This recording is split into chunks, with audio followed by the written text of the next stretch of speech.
I'd like to talk a little bit about basement waterproofing and what makes up a waterproofing system. The most effective systems out in the market now are referred to as subfloor drain systems, and simply what that means is they have a conduit that goes beneath the floor, right where the floor and wall meet.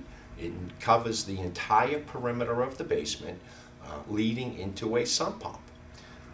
Most of the sump pumps now are radon sealed so that you don't have any gases or methanes coming up through that sump pump area.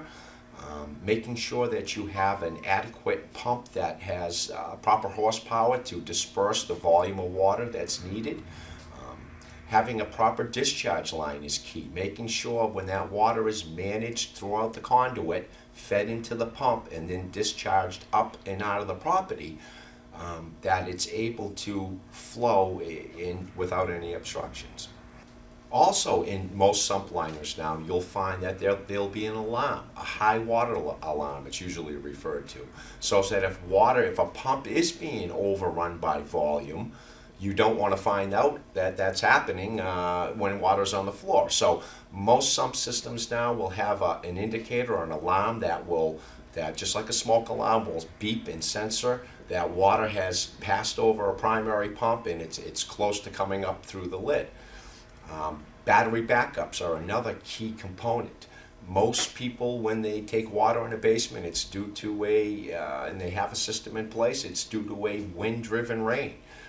Power's lost, the primary pump's not able to function and disperse that water, so a battery-operated backup is able to kick on and continue to manage that water and disperse it up out of the property, out to a suitable area within the yard.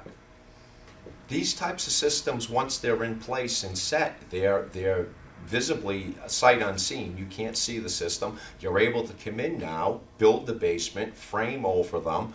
Again, it's a subfloor drainage system that's, again, it's managing water. It's able to stop that water, capture that water prior to it coming on the floor. And having pumping capacity that will disperse it out through an adequate discharge line, leading minimum 15 to 20 feet away from the dwelling so that you're not cycling over and over.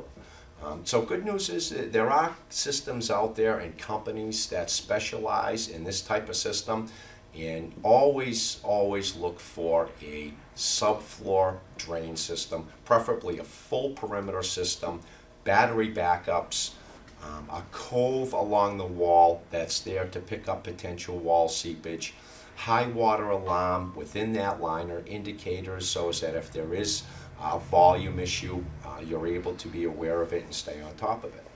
I hope this has been informative, and thank you very much.